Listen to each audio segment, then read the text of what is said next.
Bismillah, Assalamualaikum warahmatullahi wabarakatuh.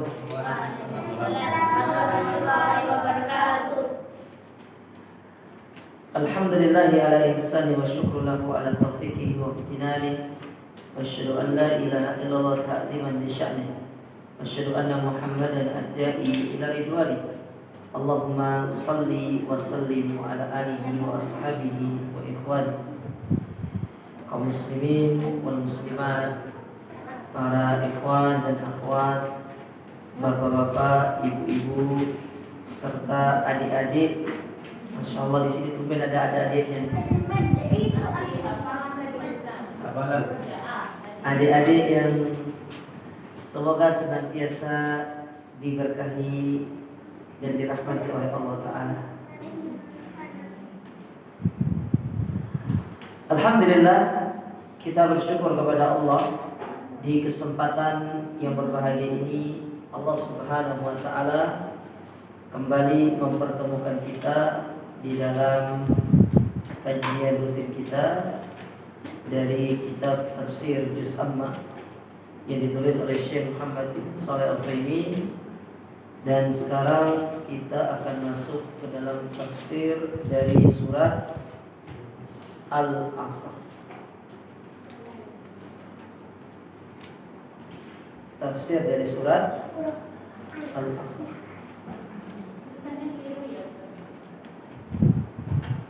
Kenapa?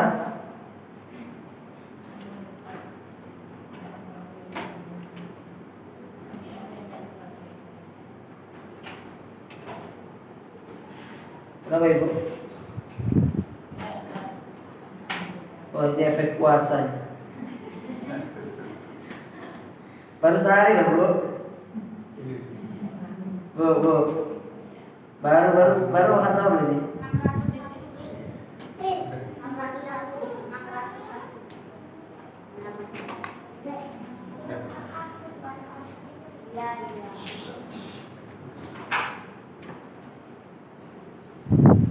Baik, surat Al-Asr dikategorikan oleh para ulama sebagai surat Makkiyah. Surat apa Bu? Surat Makkiyah.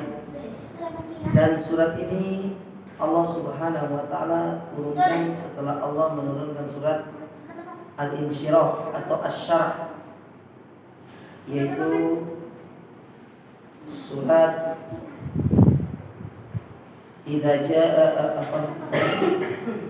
surat Al-Insyirah, yaitu alam nasyrah laka sadrak.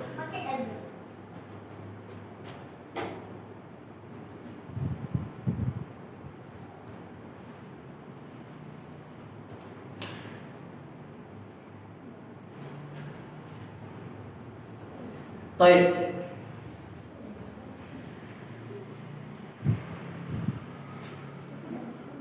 Kita baca di sini. A'udzu billahi minasyaitonir rajim. Wal 'asr. Innal insana lafi khusr illa alladziina aamanu wa 'amilus shalihati wa tawassaw bil haqqi wa tawassaw bis sabr. Dikatakan di sini, yaqul Allah Azza wa Jalla wal 'asr innal insana lafi khusr. Demi masa, sesungguhnya manusia itu benar-benar berada dalam kerugian. Apa maksudnya? Ay aqsamallahu ta'ala bil 'asr. Di dalam ayat ini Allah itu mengawali surat ini dengan bersumpah dengan asar. Asar itu dalam bahasa Arab itu banyak pengertiannya. Bisa asar itu artinya masa, bisa asar itu artinya waktu asar, sebagaimana disebutkan oleh para ulama, dan bisa juga asar itu artinya sholat asar. Jadi Allah bersumpah dengan beberapa waktu ini. Ya. Namun di antara pendapat ini yang paling kuat adalah asar di sini yaitu dimaksud dengan az-zaman, yaitu masa secara umum. masa yang sifatnya secara umum. Ya. Apa Jabir? Apa artinya asal Jabir? Artinya asal. Ya. Kasih hadiah Jabir nanti. Ya. Wa hadha huwa al-asl aqsamallahu bihi lamma yaqau fihi min ikhtilafil ahwali wa taqallubatil umur wa mudawalatil ayyami bainan nas. Dan inilah pendapat yang lebih dekat kepada kebenaran. Kenapa demikian? Karena waktu asal atau waktu al-asal ini digambarkan dengan masa yang mana itu menjelaskan tentang kondisi-kondisi yang dialami oleh manusia di dalamnya. Mulai dari pagi sampai petang, ya, kemudian siang sampai malam, kemudian segala fenomena-fenomena yang terjadi di dalam waktu yang kita jalani tersebut. Wa huwa min masyahidi fil hadir mutahaddits anhu fil ghaib, yang mana itu menunjukkan tentang segala perbuatan-perbuatan yang terjadi di dalam kehidupan manusia. Nah, dari pengertian tadi bahwasanya asar itu yang paling dekat kepada kebenaran diterjemahkan adalah demi masa. Demi masa. Kalau disebutkan waktu asar saja, berarti itu hanya secara spesifik, berarti waktu asar. Tapi kalau disebutkan tentang masa, maka masuk ke dalamnya juga yaitu waktu asar, dan ini sifatnya secara umum. Ketika diartikan asar di sini adalah masa, maka masuk pula ke dalamnya yaitu usia manusia. Masuk ke dalamnya yaitu usia manusia. Bisa dipahami sampai di sini ibu-ibu ya? Baik. Nah, kenapa Allah Subhanahu wa taala bersumpah dengan waktu asar ini? Innal insana lafi khusr. Karena sesungguhnya manusia itu benar-benar berada di dalam kerugian. Ya. Wal insanu huna am, dan kata manusia di dalam ayat ini sifatnya umum, bukan hanya manusia itu hanya orang-orang yang beriman, tapi mencakup juga orang-orang kafir. Jadi kata innal insana, insan itu sifatnya umum, bukan hanya orang yang beriman yang merasakan kerugian, tapi juga orang-orang kafir. Jadi semua manusia itu pada hakikatnya adalah merugi. Wa alamatul insani alladhi yuradu bihi al-umum an yuhilla mahallu alif lam kalimatu kull. Fahuna law qila kullu insanin fi khusrin lakana hadha huwal makna. Karena dengan ditambahkan alif lam itu menjadikan manusia itu secara umum, spesifik. Karena kata-kata al itu sendiri di dalam kata al-insan, yaitu adanya alif lam dari kata depan al-insan itu menunjukkan artinya kullu insanin, bahwasanya sesungguhnya seluruh manusia itu berada pada kerugian. Jadi alif lam di dalam kata insan itu menunjukkan kullu, menunjukkan semua. Pada hukum asalnya manusia itu berada dalam kerugian, seluruh manusia. Tidak terkecuali orang beriman, orang kafir, ya, semua kena. Mau beriman, mau orang kafir, semuanya itu berada dalam kerugian. Baik. Kemudian Allah Subhanahu wa taala mengecualikan mereka-mereka yang tidak mendapatkan kerugian tersebut. Allah kecualikan mereka. Jadi ada di antara orang-orang yang tidak merugi. Siapakah orang-orang yang tidak merugi itu dan bagaimana sifatnya? Maka Allah sebutkan di ayat yang ketiga, di mana Allah Ta'ala berfirman, illal ladzina amanu wa amilus solihati wa tawassaw bil haqqi wa tawassaw bis sabr. Bahwasanya orang-orang yang merugi itu Allah kecualikan ada 4 sifat. Maka illa di situ dalam ayat yang ketiga, illa itu namanya illa istisna. Itu illa pengecualian. Setelah Allah menyebutkan gambaran secara umum, baru setelah itu Allah mendatangkan pengecualian. Ya, bahwasanya seluruh manusia itu dalam kondisi merugi, namun ada orang-orang yang dikecualikan. Paham maksudnya? Seperti Allah mengatakan, seperti kalimat yang sering kita ucapkan, la ilaha illallah, tidak ada Tuhan yang berhak diibadahi. Pertama disebutkan secara umum, tidak ada Tuhan yang berhak diibadahi. Setelah itu Allah mendatangkan di situ kalimat illa, yang mana illa di situ sifatnya untuk mengecualikan, bahwasanya ada satu Tuhan yang dikecualikan dari diibadahi tersebut. Artinya dia adalah Tuhan yang berhak untuk diibadahi. Setelah Allah tadi menyebutkan tentang tidak ada Tuhan yang berhak diibadahi dengan benar, tapi ada satu Tuhan yang dikecualikan, yang mana itu berhak untuk disembah. Maka Allah menyebutkan setelah kalimat illa itu adalah Allah, dia sendiri yang berhak untuk diibadahi. Nah itu sama kondisinya dengan ayat ini. Ketika pada ayat yang kedua Allah menyebutkan secara umum bahwasanya manusia itu merugi, seluruh manusia pada hakikatnya merugi, Allah datangkan pada ayat yang ketiga, ada orang-orang yang tidak merugi. Ada orang-orang yang Allah kecualikan dari sifat kerugian itu. Dan Allah sebutkan di dalam ayat tersebut ada 4 sifat. Ada berapa sifat, Ibu? Ada 4. Yang pertama, as-sifatul ula, sifat yang pertama, al-imanul ladzi la yukhalijuhu syakkun wa la taraddudun bima bayyanahu Nabi sallallahu alaihi wasallam hina sa'alahu Jibril anil iman. Yang pertama yang tidak akan pernah merugi, yaitu mereka-mereka yang menghiasi diri mereka dengan keimanan dan tidak tercampur dengan keraguan. Tidak ragu dengan keimanan mereka. Ya. Dan berbicara tentang rukun iman, maka rukun iman itu ada 6, seperti yang disebutkan oleh Nabi Shallallahu Alaihi Wasallam ketika beliau itu ditanya oleh malaikat Jibril di dalam hadis yang kedua dari kitab Arba'in An-Nawawi yang dikenal dengan istilah hadis Jibril.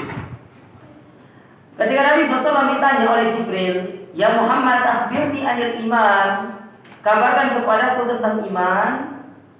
Maka Nabi SAW menjawab dengan 6 rukun iman. Yang pertama yaitu iman kepada Allah. Yang kedua iman kepada malaikat. Yang ketiga iman kepada kitab-kitabnya. Yang keempat iman kepada rasul-rasulnya.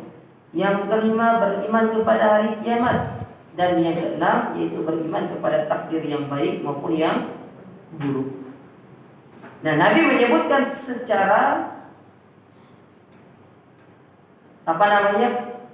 poin-poinnya terkait ditanya tentang iman. Namun kalau kita ditanya apa sih iman itu? Apa sih pengertian dari iman? Maka para ulama mereka membawakan beberapa pengertian dari iman. Kita mulai dari pengertian secara bahasa dulu. Secara bahasa, iman itu artinya tasdik, membenarkan. Itu iman. Ya. Membenarkan. Sedangkan secara istilah, yang dimaksud dengan iman itu adalah sesuatu yang diucapkan dengan lisan.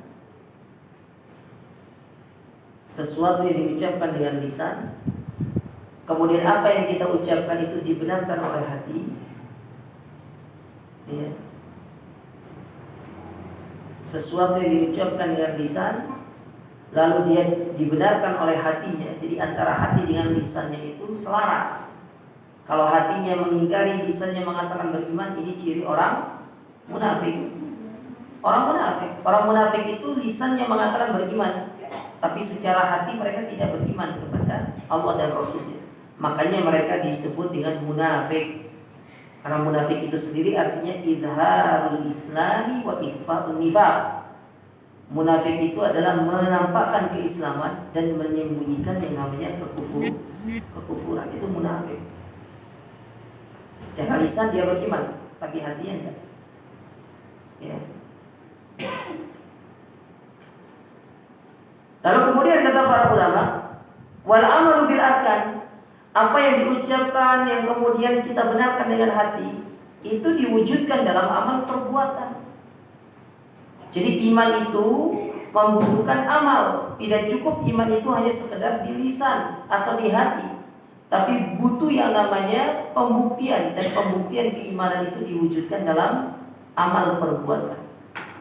Amal perbuatan, ya. Amal perbuatan kita. Dan amal perbuatan itu mempengaruhi tingkat daripada keimanan seseorang. Semakin seseorang itu semangat di dalam beramal, maka semakin keimanan mereka itu bertambah. Tapi semakin kita itu meninggalkan amal, itulah yang bisa menyebabkan iman kita semakin berkurang. Jadi iman itu diucapkan dengan lisan, dibenarkan dengan hati, dan diwujudkan dalam bentuk amal perbuatan. Ditambah lagi, bertambah dengan ketaatan, berkurang karena perbuatan maksiat. Itulah iman. Makanya ketika kita sedang melakukan amal ketaatan, iman itu naik. Rasa takut kita kepada Allah itu naik. Tapi coba kalau keimanan itu sedang, tapi tatkala seorang manusia itu berada dalam kondisi maksiat, itulah yang menyebabkan imannya itu semakin turun. Dan bahkan bisa jadi itu sebab imannya itu hilang dari dirinya. Nah, ini yang dimaksud dengan iman, ya. Jadi benar-benar dia itu menanamkan keimanan di dalam dirinya. Yang mana keimanan tadi secara bahasa artinya adalah tasdik, membenarkan. Ya. Tapi kita kembali ke hadis Nabi SAW ini. Nah, Nabi SAW ketika menyebutkan tentang rukun iman, yang pertama Nabi sebutkan tentang beriman kepada Allah. Apa saja yang perlu diperhatikan yang berkaitan dengan iman kepada Allah? Yang pertama, iman kepada Allah itu mencakup iman terhadap wujud Allah. Bahwasanya Allah itu ada, wujudnya ada.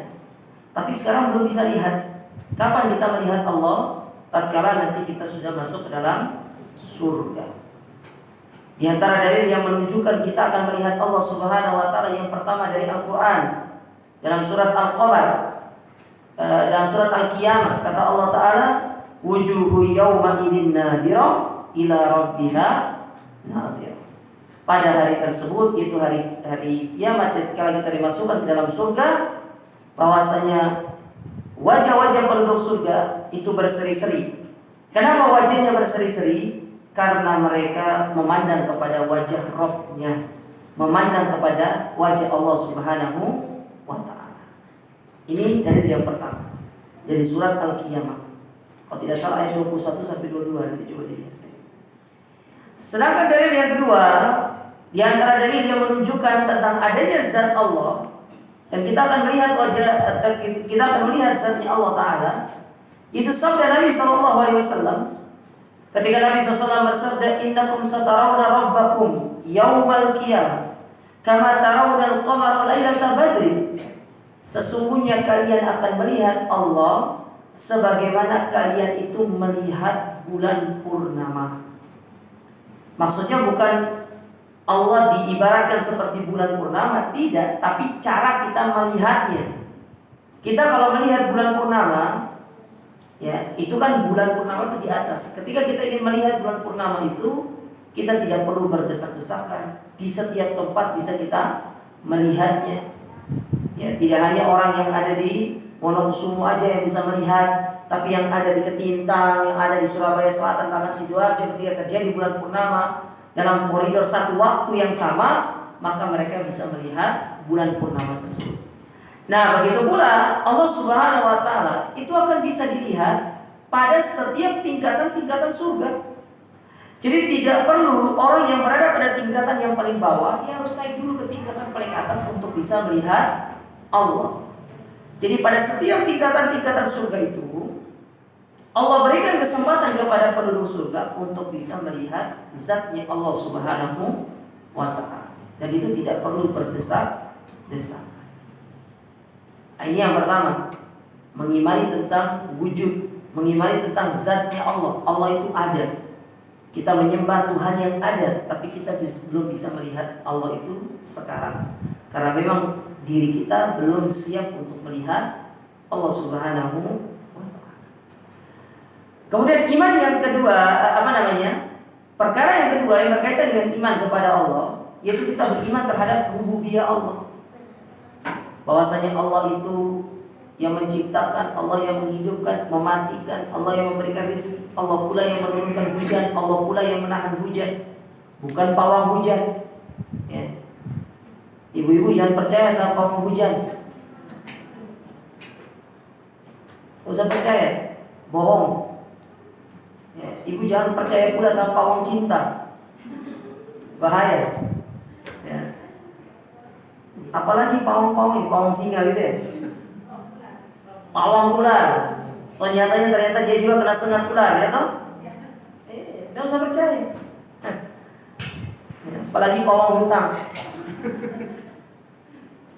Ya.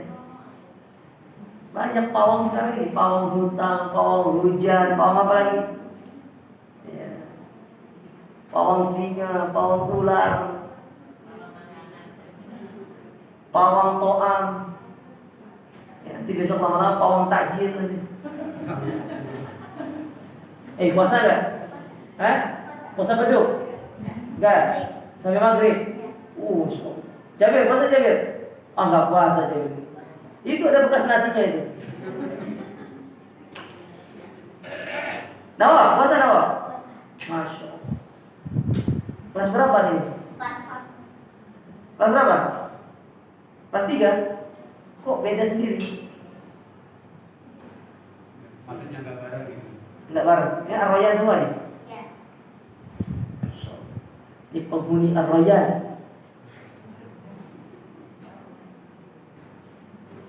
Baik.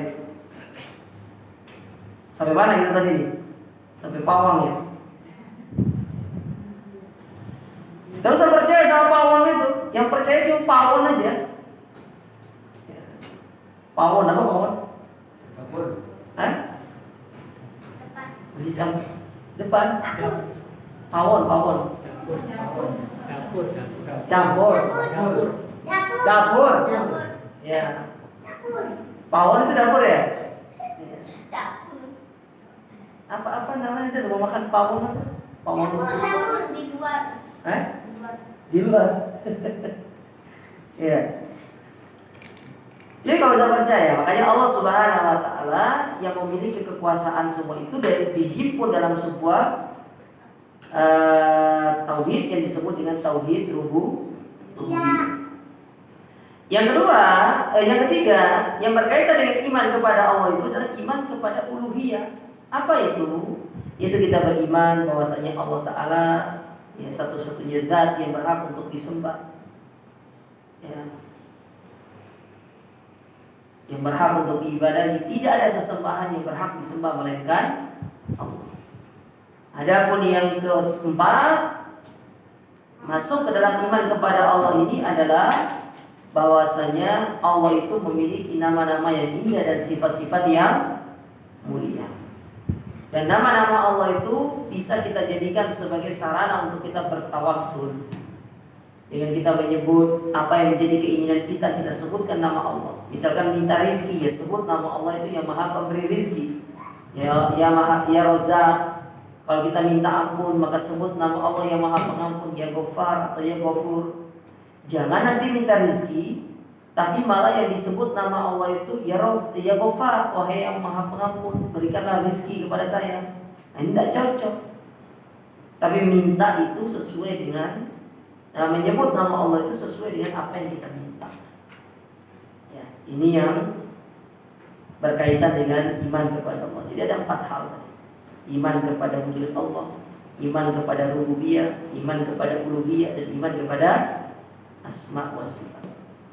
Ini sejatinya pelajaran akidah ya. Pelajaran yang Ustaz Mubarak sama Ustaz Ananda Ridho kayaknya. Betul ya? Nyerempet gak apa-apa ya. Saya senang nyerempet itu. Tapi jangan nyerempet mobil orang aja. Bahaya. Dan yang lainnya ya, dari iman kepada atau perkara-perkara iman yang disebutkan oleh Nabi SAW dalam rukun iman. Nanti ibu bisa perdalam ini dalam pelajaran akidah, pelajaran tauhid. Apalagi ini di dalam usul salasa itu dibahas. Sudah sampai mana usul salasanya? Hah? Kenapa? Surat apa? Kok lama banget?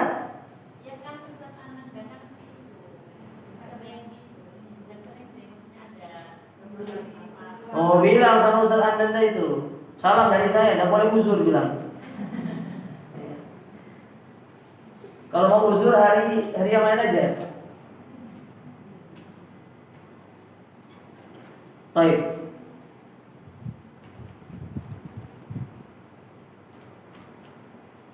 Nah, itu sifat yang pertama. Kita tambahkan sedikit. Wan nasu fi hadzal maqam salah satu aksam, dan manusia di dalam sifat yang pertama ini dibagi menjadi 3 golongan. Ada berapa, Bu? Ada 3 golongan. Ya.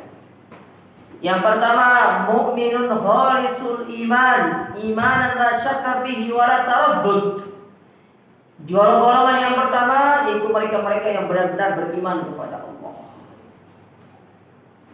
Benar-benar imannya kepada Allah, bukan sekedar, apalagi bukan sekedar di mulut, tapi benar-benar merealisasikan keimanan. Inilah yang disebut dengan mukmin khalis, mukmin yang sejati. Yang kedua, yaitu golongan kafirun jahilun munkar, yaitu golongan yang tidak mau beriman. Berarti orang apa, Bu? Orang kafir, tidak mau beriman. Maka mereka adalah orang kafir. Adapun yang ketiga, mutaraddid. Wan naji min haula'i qismul awwal alladhi yu'minu imanan la taraddud fihi, yaitu mereka-mereka yang ragu dengan keimanannya, atau yang kita kenal dengan istilah orang-orang munafik. Jadi ada berapa, Bu? 3. Ada 3. Yang pertama tadi apa? Benar-benar beriman kepada Allah. Yang kedua, orang yang kafir, tidak mau beriman. Yang ketiga yaitu orang munafik yang ragu-ragu. Ya, orang yang ragu-ragu. Nah, itu sifat yang berapa? Sifat yang pertama. Ada pun sifat yang kedua yang Allah sebutkan dari 4 sifat yang Allah kecualikan dari orang-orang yang rugi. Allah katakan wa amilus sholihat, yaitu mereka-mereka yang beramal soleh.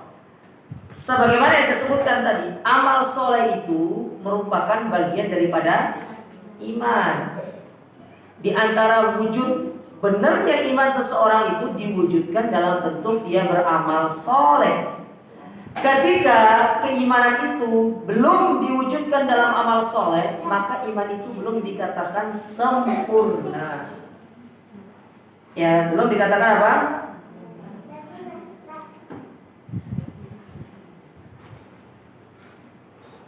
Sebagaimana Allah Subhanahu wa taala berfirman,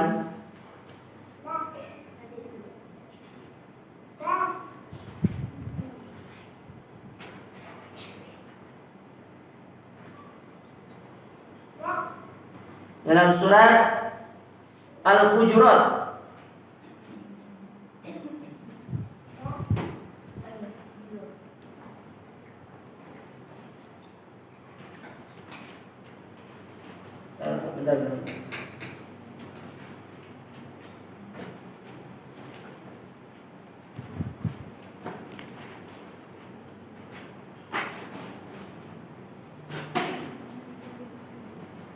ya, dalam surat Al-Hujurat, betul. Pada ayat yang ke-14.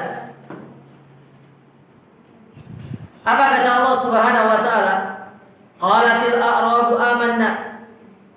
Maka berkata orang-orang Arab Badui. Apa kata mereka? Kami telah beriman. bahwasanya mereka itu baru masuk Islam tapi sudah mengatakan dirinya kami telah beriman.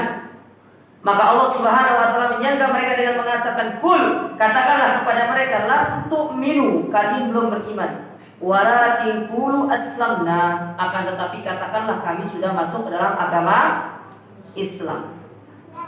Ketika seorang itu baru mengucapkan syahadat, dia baru dikatakan seorang muslim, belum dikatakan seorang mukmin.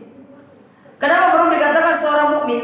Karena dia belum sampai pada taraf pengamalan. Dia baru hanya sekedar mengucapkan syahadat. Ketika seorang hanya baru mengucapkan syahadat, maka itu hanya baru sebatas masuk ke dalam agama Islam dan menjadi seorang muslim. Kapan dia itu dikatakan seorang yang telah beriman? Walamma yadkhulul imanu fi qulubikum. Ya, dan iman itu belum masuk ke dalam hati-hati kalian. Wa in tuti'ullaha wa rasulahu la yalitkum min a'malikum syai'an innallaha ghafurur rahim. Kata Allah Subhanahu wa taala, ya. Dan jika kamu taat kepada Allah dan Rasulnya dan tidak mengurangi sedikit pun pahala dari amalanmu, sungguh Allah Subhanahu wa taala Maha Pengampun lagi Maha Penyayang. Kapan seorang itu dikatakan beriman? Ketika dia sudah mulai mengamalkan amalan yang Allah perintahkan kepada kita. Dan ketika dia mengamalkan amalan tersebut, dia melakukannya dengan penuh keikhlasan dan benar-benar mengikuti sunnah.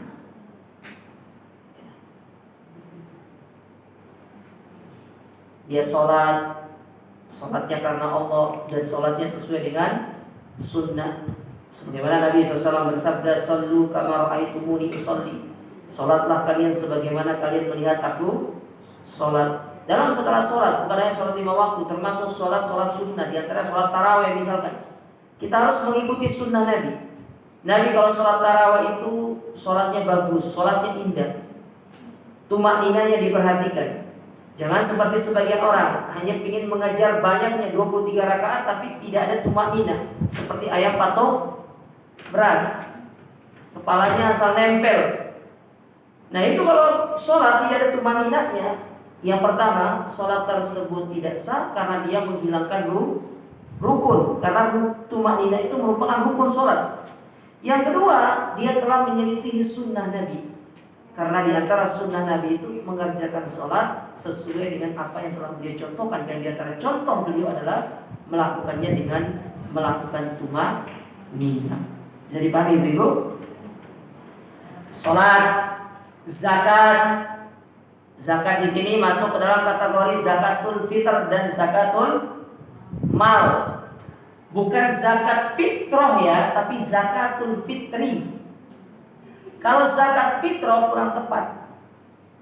Makanya yang betul itu Idul Fitri, zakatul fitr. Apa arti zakatul fitr? Zakat yang digunakan untuk makan. Fitr itu artinya makan. Karena tujuan dari zakat ini supaya orang-orang miskin bisa menggunakannya nanti ketika pada hari raya Idul Fitri dipakai makan-makan. Itu maksudnya zakatul fitr. Jadi bukan zakatul fitrah, salah zakatul fitrah itu. Suka pakai istilah tapi salah. Ya, yang penting kelihatan keyen gitu kan. Keyen aja nggak cukup, tapi harus paham apa yang dipakai itu. Sama istilah mahram itu loh. Dia bukan muhrim saya, ya memang bukan muhrim, mungkin sedang tidak ihram kok. Mungkin kita sedang tidak melakukan haji atau umroh. Muhrim itu kaitannya dengan orang haji atau umroh. Adapun orang yang tidak boleh untuk kita nikahi, haram untuk kita nikahi, bukan muhrim namanya, tapi mahram. Paham ibu-ibu? Ngertos ya? Ya, jangan ngantuk. Ini waktunya ngantuk memang ya. Apalagi puasa itu, ngantuk itu enak. Sebagaimana kaidahnya sebagian orang, tidurnya orang berpuasa itu apa? Pahala katanya. Ini kalau tidur dari habis subuh sampai jelang zuhur, setelah itu nanti lanjut pada zuhur sampai asar. Habis asar ngabuburit dia cuci mata, ya pahalanya hilang. Ngabuburit itu ke tempat yang bermanfaat. Nah kayak di sini kan ada kajian kan, betul kan? Ada kajian di sini menjelang buka. Ya, maka datang kajian. Ya. Sepengalaman saya di tempat ini, kalau buka puasa takjilnya enak-enak. Di tempat ini ya, di Amira ini. Tapi saya nggak ada jadwal di sini. Sepengalaman saya kemarin-kemarin pas waktu ada jadwal di sini, takjilnya enak-enak. Ini bukan kode ya. Masih lama, baru jam 9 begitu. Baik. Ini saya lihat sudah para senior yang ngisi Ustaz Mubarak itu sudah cukup. Gurunya para guru itu. Ya. Selagi beliau masih bisa, kita ambil ilmu dari orang yang paling tua secara keilmuan. Itu yang bagus. Nah, sampai mana tadi? Sampai takjil. Ya. Saya benar tadi ibu. Ya, zakat. Ya, zakatul fitr, ya itu sudah dibahas ya, tidak perlu kita sebutkan lagi. Intinya zakatul fitr itu salah satu jenis maka ibadat, maka keluarkan sesuai dengan sunnah Nabi, keluarkan sesuai dengan contoh Nabi. Ya, sebagaimana Nabi SAW bersabda, ya, faradallahu alaikum so'an min tamar, so'an min syair. Ya. Ta'matan lil masakin, yang mana itu akan dijadikan sebagai makanan bagi orang-orang miskin. Jadi dikeluarkan kepada orang-orang miskin. Di antara contoh ibadah seperti puasa. Seorang belum dikatakan dia beriman sampai dia menjalankan ibadah puasa. Dan yang wajib itu tidak banyak yang wajib itu. Yang wajib itu diantaranya itu Ramadan, puasa kafarat, puasa nadar, dengan puasa qadha. Kalau kita tidak pernah sumpah dan perlu bayar kafarat, kalau kita tidak pernah bernadar, nggak perlu bayar nadar. Apalagi kalau kita tidak pernah meninggalkan puasa Ramadan, maka tidak perlu qadha. Pada hukum asalnya puasa yang wajib itu cuma satu, yaitu puasa Ramadan aja. Tapi banyak di antara manusia ini yang tidak sanggup puasa Ramadan. Alasannya karena, ya Ustaz saya kerja. Ya kita semua orang kerja, emang antum aja yang kerja? Semua orang kerja. Bahkan Nabi SAW di zaman dulu bukan kerja tapi perang. Perang ini bukan kerja masih di bawah AC, masih ada waktu untuk istirahat jam makan siang bisa dipakai untuk tidur sebentar dari jam 12 sampai jam 1 kan lumayan. Tidak ada Nabi zaman dulu, nggak ada istilahnya istirahat untuk perang. Harus siap siaga. Dalam kondisi berpuasa Nabi itu melakukan peperangan, yaitu perang Badar. Ya. Tapi para sahabat tidak pernah mengatakan, ya Rasulullah kita usah perang, kita lagi puasa ini. Tidak. Inilah kaum muslimin di zaman sekarang. Apa yang menyebabkan kita ini lemah dalam beramal? Yang pertama karena ilmu kita kurang. Yang kedua kita tidak paham tentang sejarah Nabi SAW. Andai kan kita paham sejarah, maka puasa kita di negara Indonesia ini masih jauh lebih gampang dari puasa kita di negara-negara yang lainnya. Coba untuk lihat, saya punya teman di Belanda. Dia pernah puasa di sana dalam satu musim itu, puasanya itu 20 jam. Jadi adzan maghribnya itu jam 9 kalau nggak salah. Kemudian adzan setelah itu adzan isya.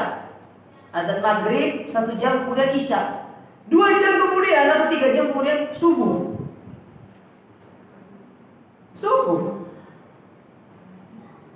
Lalu bayangkan bagaimana lelahnya. Kita alhamdulillah di Indonesia ini masih termasuk normal lah ya. Kita puasa mulai dari subuh taruhlah jam 4:30 ya. Adzan jam berapa sih? Jam 4:15 ya. 4:30 lah ya hitungannya. Sampai jam berapa? Jam 5 lebih 30 menit. 5:30 lah. Tinggal dihitung. Ada 13 jam, itu masih kondisi normal. Untuk kita bayangkan yang mereka yang di luar sana puasanya di tempat-tempat yang jauh dari matahari bisa luar biasa lamanya. Sebagaimana kisah dari sebagian teman-teman yang mereka berpuasa di negara Eropa bagian utara seperti Norwegia misalkan, ya, yang dekat-dekat negara kutub, tempat kutub Norwegia, terus apa lagi di atasnya itu Finlandia, itu jauh lebih lama lagi. Ya, kalau di Belanda saja sudah 20, kata mereka naik ke atas itu bisa sampai 20 sampai 23 jam dia berpuasa seharian full. Nah kita, subhanallah, Allah masih berikan kemudahan. Tahu juga kalau kita puasa musim panas sudah panas-panas banget. Coba lihat Saudi. Saudi kalau sudah panas sampai 50 derajat panasnya. Itu kalau kita panggang roti bisa matang itu. Insya Allah kalau buka usaha laundry laris. Ya kan?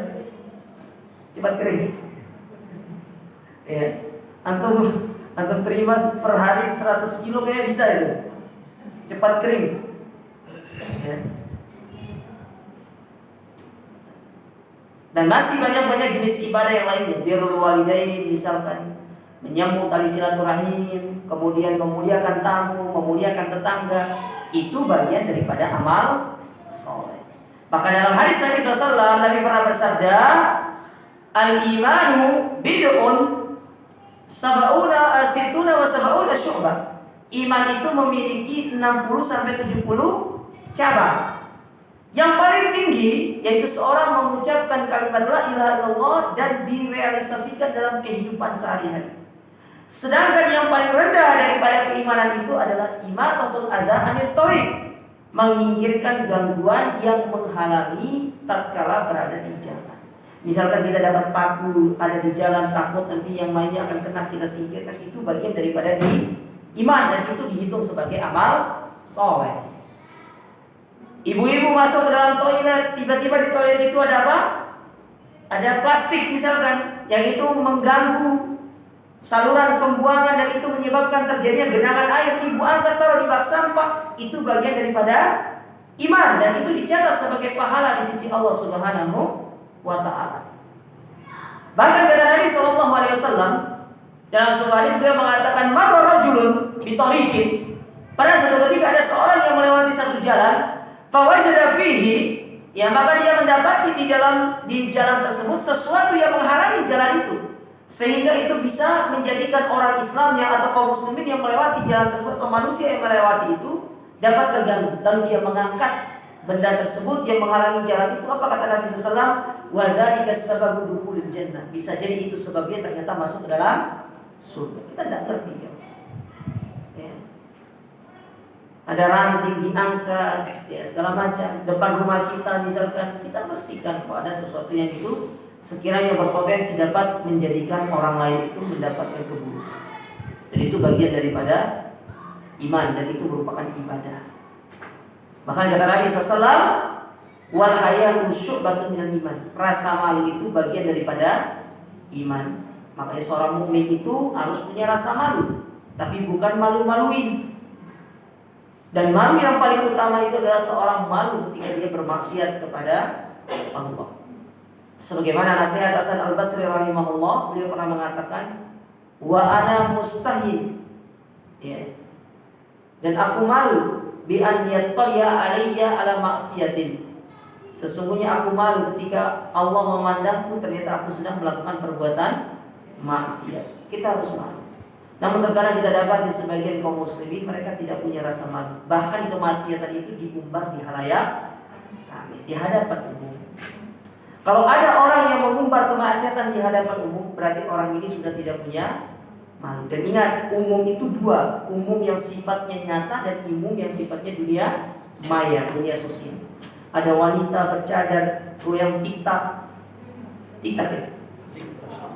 Hah? Ibu-ibu tahu berarti itu. Saya lo udah ngerti. Saya taunya tiktak, Bu. Rasa barbecue. Hah? Itik itu. Saya taunya tiktak.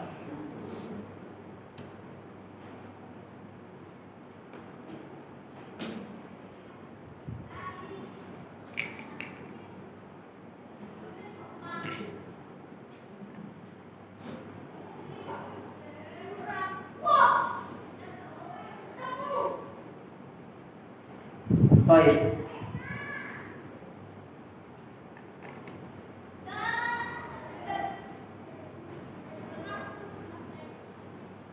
Nah, itu diantara jenis-jenis ibadah yang perlu untuk diperhatikan. Ketika seorang mengamalkan ibadah, membangunnya di atas keikhlasan, kemudian sesuai dengan tuntunan Nabi, inilah yang bisa menyebabkan kita selamat dari kerugian. Ya, ini yang perlu dipahami. Maka perbanyak beramal. Nah, di antara kebaikan Allah kepada hamba-hambanya ini, terutama kaum muslimin, Allah menjadikan bagi kita ada namanya musimul khairat, yaitu musim-musim kebaikan. Nah, di antaranya musim kebaikan ini bulan Ramadan ini. Bulan yang penuh dengan keberkahan. Ingat, jangan salah istilah ya ibu-ibu para jamaah. Ramadan itu bukan bulan suci, tapi dia disebut dengan bulan yang penuh berkah. Syahrul Mubarak. Bukan Ustaz Mubarak ya. Bulan yang penuh dengan keberkahan itu disebut dengan Mubarak. Bukan bulan haram, karena kalau bulan haram itu artinya bulan suci. Sementara bulan suci itu ada 4. Zulqa'dah, Zulhijjah, Muharram dan Rajab. Ramadan bukan termasuk bulan haram. Baik, itu sifat yang berapa? Yang kedua.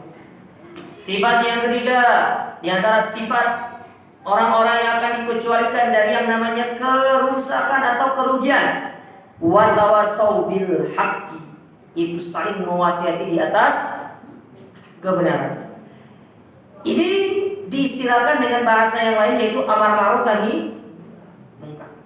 Jadi ingat ya para jamaah, kita memiliki kewajiban untuk amar ma'ruf nahi munkar. Melihat kemungkaran kita lerai. Kalau kita melihat kebaikan, kita terus memotivasi orang itu melakukan kebaikan. Nah, sifat amar ma'ruf nahi munkar ini tidak boleh hilang dari diri orang Islam, karena itu merupakan sifat dasar. Sebagaimana Allah Subhanahu wa taala ketika menyebutkan tentang para sahabat, bagaimana sifat para sahabat yang kemudian mereka dijadikan sebagai orang yang dimuliakan oleh Allah taala. Allah sebutkan di dalam surat Al-Imran ayat yang ke-110, apa kata Allah? Kuntum khairu ummatin ukhrijat lin-nas ta'muruna bil ma'ruf wa tanhauna 'anil munkar. Kalian sebaik-baik yang Allah keluarkan sebagai contoh bagi umat ini. Bagaimana sifat mereka? Senantiasa menyuruh kepada kebaikan dan senantiasa mencegah manusia dari kemungkaran. Ini sifat dasar orang Islam.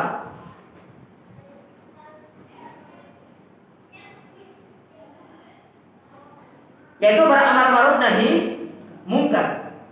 Ketika amar ma'ruf nahi munkar ini hilang dalam kehidupan kita, itulah yang menyebabkan satu kerugian. Kita berada dalam kerugian. Karena berarti kita membiarkan kemungkaran itu merajalela. Sementara kemungkaran tatkala merajalela, itu yang menyebabkan azab Allah itu segera diturunkan. Itu yang pertama. Yang kedua, ya, ketika amar ma'ruf nahi munkar ini hilang dari diri kita, itulah yang menyebabkan kita itu bisa dilaknat oleh Allah Subhanahu wa taala. Sebagaimana Allah taala sebutkan dalam surat Al-Maidah ayat yang ke-78 sampai 79. Kata Allah, lu'inal ladina kafaru min bani Israil ala lisan Dawud wa Isa bin Maryam. Sesungguhnya Allah Subhanahu wa taala melaknat orang-orang kafir dari kalangan Bani Israil melalui lisannya Nabi Daud dan Isa bin Maryam. Dzalika bima asaw wa kanu ya'tadun, disebabkan karena kemaksiatan yang mereka lakukan. Apa kemaksiatan yang mereka lakukan? Allah sebutkan di ayat berikutnya. Kata Allah, kanu la yatanahawna an munkarin fa'alu, yang mana mereka itu tidak beramar ma'ruf nahi munkar.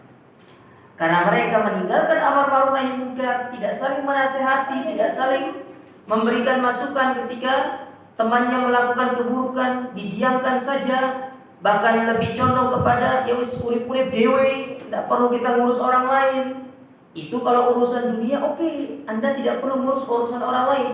Tapi kalau dalam urusan akhirat, kaitannya dengan agama, melihat kemungkaran, kita wajib untuk melakukan amar ma'ruf nahi munkar sesuai kemampuan.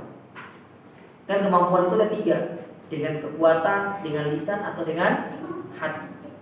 Dengan kekuatan kalau Anda punya power, seperti orang tua melihat anaknya melakukan maksiat, bisa dengan memukulnya, bisa dengan langsung menghentikannya. Kayak anaknya nonton TV dalam kondisi adzan, disuruh sholat tidak mau, bisa langsung dimatikan TV-nya. Itu dalam bentuk kekuatan, kita punya power. Tapi jangan coba-coba Anda melakukannya nanti di rumah orang.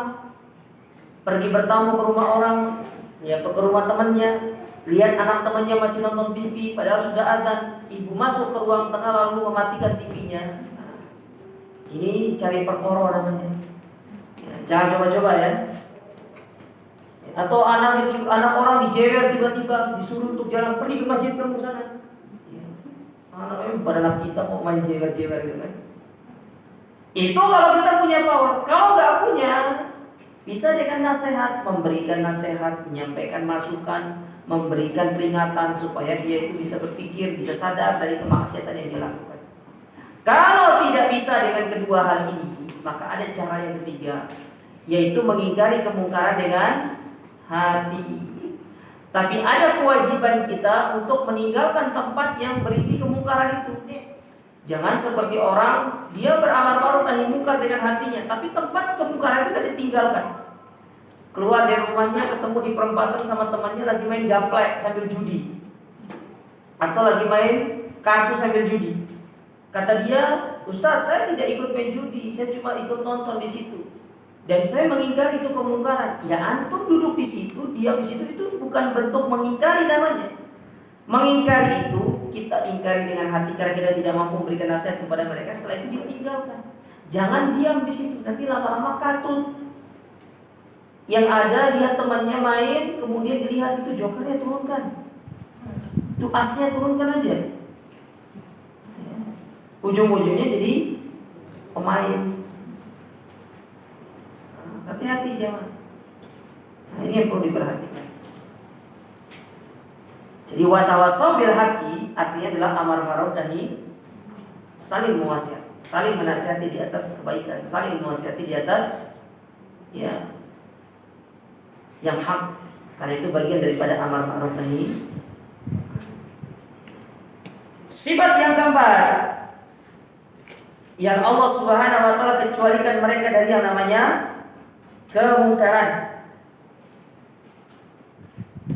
yaitu watawasau bi as-sabr.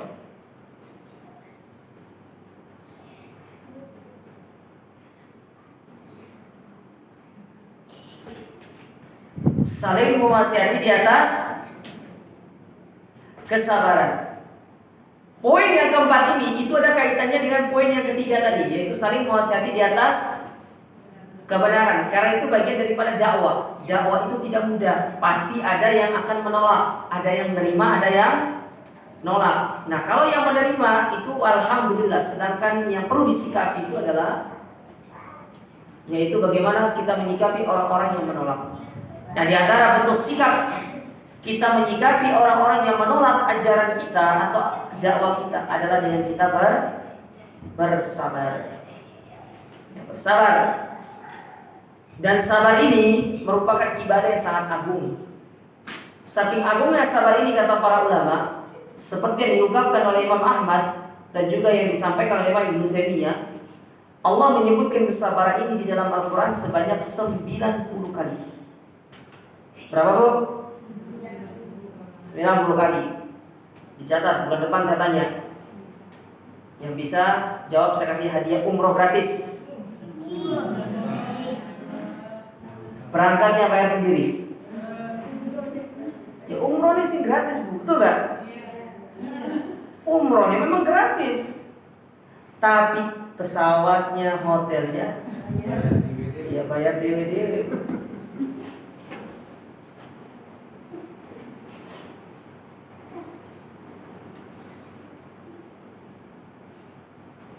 Ya, sampai mana tadi? Ya, karena para ulama sebenarnya ketika perkara itu satu saja disebutkan dalam Al-Quran, itu sudah menunjukkan bahwasanya perkara tersebut agung. Karena ini disebutkan sebanyak 90 kali, otomatis perkara ini sudah sangat-sangat agung. Kalau sekali saja disebutkan dalam Al-Quran itu sudah dikatakan agung, apalagi ini disebutkan berapa kali tadi? 9. Oleh karena saking agungnya ibadah sabar ini, para ulama mengkategorikan sabar ini termasuk salah satu dari jenis ibadah yang pahalanya itu tidak ada batasannya. Betul atau tidak?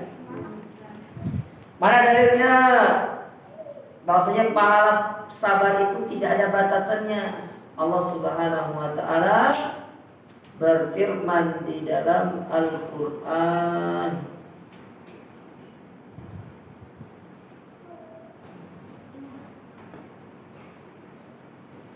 Innama yuwaffas sabiruna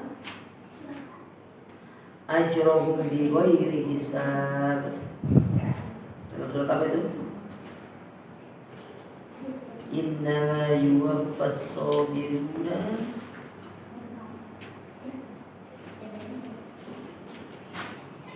dalam surat Az-Zumar pada ayat yang ke-10. Kata Allah Ta'ala, Qul ya ibadi alladhina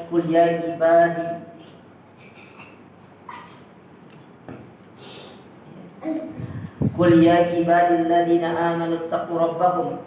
Katakanlah kepada hamba-hambaku yang beriman dan bertakwa kepada Rabb mereka, lilladzina ahsanu fi hadhihi dunya hasanah. Bagi mereka, yaitu kebaikan yang mereka dapatkan kalau mereka melakukan kebaikan di dunia. Wa ardullahi wasiyah, dan bumi Allah ini luas. Innama yuwaffas sabiruna ajrahum bighairi hisab. Dan sesungguhnya Allah akan melipat gandakan pahala orang-orang yang bersabar tanpa hisab. Sabar itu penting. Sabar itu merupakan ibadah yang sangat luar biasa. Bahkan Nabi SAW di antara perkara yang diperintahkan oleh Allah kepada beliau yaitu disuruh untuk bersabar. Fasbir kama sabara ulul azmi minar rusul, dan bersabarlah dan bersabarlah kalian seperti sabarnya para ulul azmi dari kalangan Rasul. Adapun sabar ini, kata Syekh Muhammad bin Shalih Al-Utsaimin, maka beliau membaginya menjadi 3 berdasarkan dalil-dalil yang datang dari Al-Quran dan Sunnah.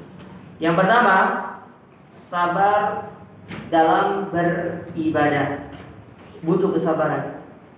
Karena kalau kita tidak ada sabarnya, itu yang menyebabkan kita akan malas beribadah, kemudian enggan untuk mengerjakan ibadah. Jadi kita minta kesabaran. Sebagaimana Allah perintahkan kepada Nabi Ibrahim untuk berdoa. Apa kata Nabi Ibrahim? Kata Allah kepada Nabi Ibrahim,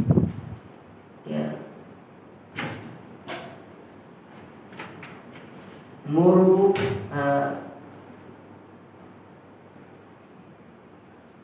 wa'mur ahlaka bis sholati wastabir 'alaiha, dan perintahkanlah keluargamu untuk sholat dan bersabarlah di dalam mengerjakan sholat tersebut. Artinya ibadah itu akan mudah kita lakukan ketika salah satu dari syaratnya terpenuhi, di antaranya itu kita memiliki sifat sabar. Yang kedua, sabar di dalam meninggalkan maksiat. Orang kalau tidak ada kesabaran susah untuk meninggalkan maksiat, apalagi dengan dorongan hawa nafsu itu yang sangat luar biasa. Sangat luar biasa.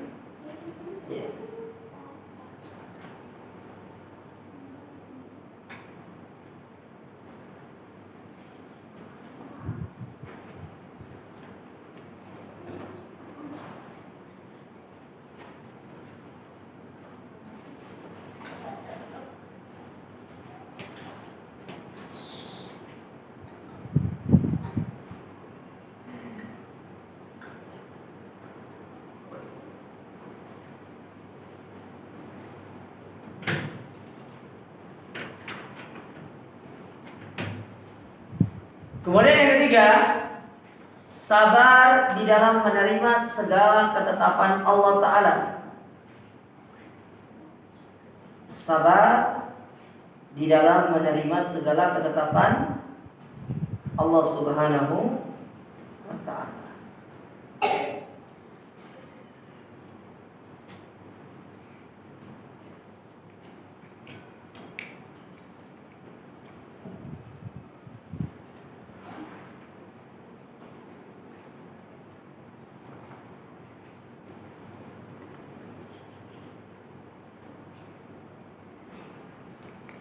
Baik. Nah, itu 3 jenis.